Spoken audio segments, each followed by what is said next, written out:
Sun Life client, Mika. Mika, hi! Ano ang ginagawa at trabaho ng isang Mika Alcauce? Hello, I'm Mika Alcauce. I'm a talent manager for social media content creators, vloggers, hosts. Yung mga nakikita nyo, like sila Tito Mikey, Ray, yan. Basta madami pa. So, freelance ako and di ako naghanap ngayon ng... di ako naghanap ng bago, charing. Medyo full load na, no? Full load, Medyo full full load load. na. Alright. So, if you want to be a talent sa under kay Mika Alcauce and her partner, kailangan nyo pumila. Ano ba ang ginagawa ng talent manager, Mika? So basically, I close deals with brands for them. So lahat na nakikita nyong ads, sponsored videos, Wow. lahat ng trabaho in general, it comes from me. And sometimes, pag mga bago pa lang sa akin, I also do the branding, the content mismo, the actual content. I help din.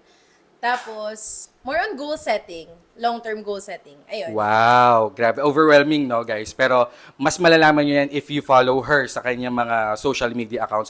Anyways, isa pang tanong, no, how do you balance work and life? No, kasi you have Ion na 4 years old and you have a long-term partner. How do you balance that? Well, it all boils down to time management and scheduling. Sobrang importante ng scheduling talaga. Naniniwala ko na delegation is super important. Kaya lahat ng kaya nyong kunin para mag-make ng more time and money for you, gawin nyo. Proper delegation is the key. All right. And last question. Advice sa mga younger generations about money. One thing that I always believe in, sabi nga ni Tito Mikey, huwag magtipid, magsipag. And ganun talaga ako. You're a money magnet, you're a money maker, so release mo lang yung pera. As long as you manifest it, work hard for it, and you believe na kaya mong ibalik yon, babalik yon 10 times more. Okay, guys, magtrabaho, magsipag, kung ano yung kikitain, you spend it kasi babalik yon 10 times pa.